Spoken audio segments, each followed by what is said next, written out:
mungkin kunjungan sekolah rakyat. Jadi hari ini saya memang mengundang Pak Teddy untuk melihat perkembangan operasional penyelenggaraan sekolah rakyat rintisan. Salah satunya di Tangerang Selatan ini. Ya kita bersyukur Pak Teddy bisa sampai di sini. Kenapa? Karena sejak awal Pak Teddy salah satu juga yang diminta untuk mengawal penyelenggaraan sekolah rakyat ini. Jadi dari awal kami berdiskusi, membuat konsep sampai memulai tahapan-tahapan yang ada. Nah hari ini kita sebelumnya Pak Teddy juga sudah datang dan mengunjungi beberapa sekolah rakyat di tempat lain. Nah ini adalah sekolah rakyat yang beroperasi pada bulan Agustus. Karena sekolah rakyat itu ada yang beroperasi mulai bulan Juli 63 titik, Agustus 37 titik, dan di September itu ada 65 titik. Sehingga secara keseluruhan 165 titik penyelenggaraan sekolah rintisan tahun ini. Nah tentu kita melihat setiap hari perkembangan pembelajaran di sekolah rakyat yang secara umum telah berjalan dengan baik. Nah di sekolah ini adalah SRMA, Sekolah Rakyat Menengah Atas, di mana tentu ada kepala sekolah, ada guru, ada wali kelas, wali asrama, dan tenaga kependidikan lain yang memulai pembelajaran dengan saling mengenal, saling bisa beradaptasi satu dengan yang lain. Memang di tahap-tahap pertama, di minggu pertama, minggu kedua itu selalu ada dinamika, ya, karena ada perbedaan latar belakang lingkungan yang pada waktu itu di tempat masing-masing menjadi satu di sekolah berasrama. Ada tata tertibnya, kemudian ada jadwal-jadwal yang cukup padat sehingga ada yang memerlukan adaptasi. Tapi dalam waktu 2 minggu, 3 minggu, satu bulan paling lama udah mulai terjadi satu pembiasaan yang baik dan berjalan dengan baik. Nah tentu di dalam sekolah rakyat ini kita harapkan ya nanti kalau mereka lulus di tahun 2028 mereka sudah bisa memilih untuk bisa melanjutkan kuliah, atau yang kedua mereka mau memilih untuk bekerja. Dua-duanya ini akan dikawal oleh sekolah rakyat. Besok kan tepat 1 tahun pemerintahan Presiden Prabowo Subianto dan Wakil Presiden Gibran Rakabuming Raka. Apa saja yang sudah dicapai dan apa kemudian target dalam waktu dekat? Ya, yang pertama ada konsolidasi data. Jadi ada 3 yang dimandatkan oleh Bapak Presiden sebagai bagian dari langkah strategis Kementerian Sosial untuk mengeksekusi program-program Bapak Presiden dan sekaligus juga untuk memberikan perlindungan. Sini Pak, ya nanti diteruskan sama Pak Teddy ya.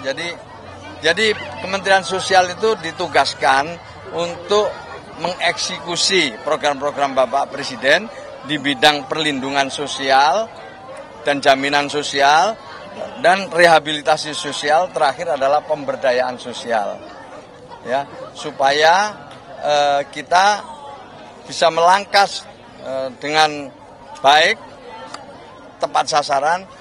Diminta oleh Presiden untuk memulai dengan konsolidasi data.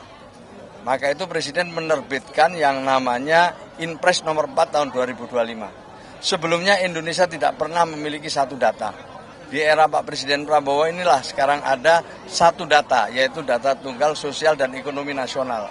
Yang selama ini data ini berserakan di berbagai kementerian, termasuk di Kementerian Sosial, sekarang disatukan dan dikelola oleh BPS. Sehingga tidak ada konflik of interest. Dulu itu Kemensos pegang data sendiri, menyalurkan sendiri, kemudian dinilai sendiri. Nah sekarang tidak bisa gitu, datanya dari BPS, kemudian Kementerian Sosial yang menyalurkan, nanti akan dievaluasi setiap tahunnya. Ini adalah langkah strategis pertama yang dilakukan oleh Bapak Presiden dan ini menurut saya luar biasa. Mengajak semua kementerian, lembaga, dan pemerintah daerah untuk berpedoman pada data yang sama. Sebab kalau datanya sama, intervensinya terintegrasi, pasti dampaknya akan efektif. Dulu karena datanya sendiri-sendiri, maka terasa sekali ego sektoral. Hari-hari ini ego sektoral dikikis dengan langkah strategis Bapak Presiden. Untuk apa? Untuk dua hal. Satu, supaya bantuan yang diberikan itu tepat sasaran, diterima oleh mereka yang berhak. Dan terakhir yang paling penting itu adalah peningkatan kesejahteraan menjadi lebih terukur. Tuh. Ada berikutnya adalah tentang bansos tepat sasaran ini. Saya sampaikan bahwa Bapak Presiden punya perhatian yang luar biasa ya untuk masyarakat khususnya di golongan paling bawah. Sederhananya begini, kalau yang saya terjemahkan ini mohon izin ya Pak, menyampaikan. Saya terjemahkan gini. Jadi yang atas itu dijaga oleh Presiden, yang atas pengusaha-pengusaha sukses besar ini diajak dan dijaga dan dirangkul untuk ikut bareng-bareng. Yang tengah difasilitasi, yang bawah dibela. Nah yang dibela inilah yang mereka memang berhak mendapatkan bansos itu sebagai bagian dari perlindungan sosial. Nah kepada yang bawah ini Bapak Presiden menambah terus bantuan itu, tidak dikurangin. Mungkin program-program yang lain dikurangi, tapi untuk bansos untuk rakyat ini tidak dikurangi, malah ditambah.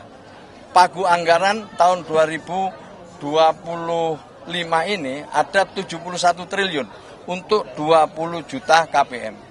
Tapi di era Bapak Presiden Prabowo itu dinaikkan menjadi 110 triliun lebih. Dan ini mungkin terbesar dalam sepanjang sejarah. Karena Presiden ingin masuk betul-betul kepada mereka yang membutuhkan ini bisa dibantu dengan program perlindungan sosial. Lebih-lebih lagi, ini saya sampaikan ya karena ini ditanya capaian tadi 1 tahun. Presiden tidak ingin berhenti hanya pada memberi bansos. Presiden ingin naik ke pemberdayaan, maka itu sampai membentuk Menko Pemberdayaan. Karena Presiden juga punya fokus untuk supaya yang dapat bansos ini naik kelas lewat program-program pemberdayaan pemerintah. Dan alhamdulillah tahun ini dengan anggaran yang sangat terbatas, dengan arahan Bapak Presiden kita bisa menggraduasi lebih dari 77.000 keluarga penerima manfaat yang sekarang mereka tidak mau terima bansos lagi. Artinya dia udah naik kelas. Mudah-mudahan ke depan makin naik sehingga terukur pengentasan kemiskinan. Itu ditambah lagi dengan sekolah rakyat. Nah, sekolah rakyat ini bagian dari pengentasan kemiskinan. Maka seluruh program unggulan Presiden mengintervensi keluarga dari siswa sekolah rakyat. Nah, inilah luar biasa. Nah, ini menurut saya dasar-dasar peletakan di tahun pertama dengan langkah-langkah strategis yang saya kira di tahun kedua, tahun ketiga dampaknya akan bisa dirasakan di tengah-tengah masyarakat. Iya, bukan. Jadi begini, Pak ya. Jadi tidak semuanya di sekolah ini juga bisa mengikuti pembelajaran dengan baik. Kalau ada yang mengundurkan diri, kita yakinkan lagi. Sebab sebelum bisa sekolah di sini itu telah melalui proses asesmen. Jadi oleh pendamping PKH didatangi, diajak dialog, apakah datanya sesuai dengan fakta, ya. Setelah itu orang tuanya menandatangani kesediaan untuk sekolah di sekolah rakyat. Tidak cukup di situ, dikonfirmasi dengan Dinsos setempat, Dikdasmen setempat. Setelah setuju semua naik ke gubernur, bupati atau wali kota, baru dikirim ke Kementerian Sosial. Jadi sekolah rakyat tidak membuka yang namanya pendaftaran. Yang ada adalah sesuai arahan Bapak Presiden ini, kita bekerja berdasarkan data yang ada. Dari data itu didatangi ke rumah masing-masing. Jadi ini sudah melalui proses asesmen. Setelah dia masuk, memang ada sebagian yang tidak kerasan, homesick, atau tidak terbiasa dengan sekolah berasrama, tidak kerasan.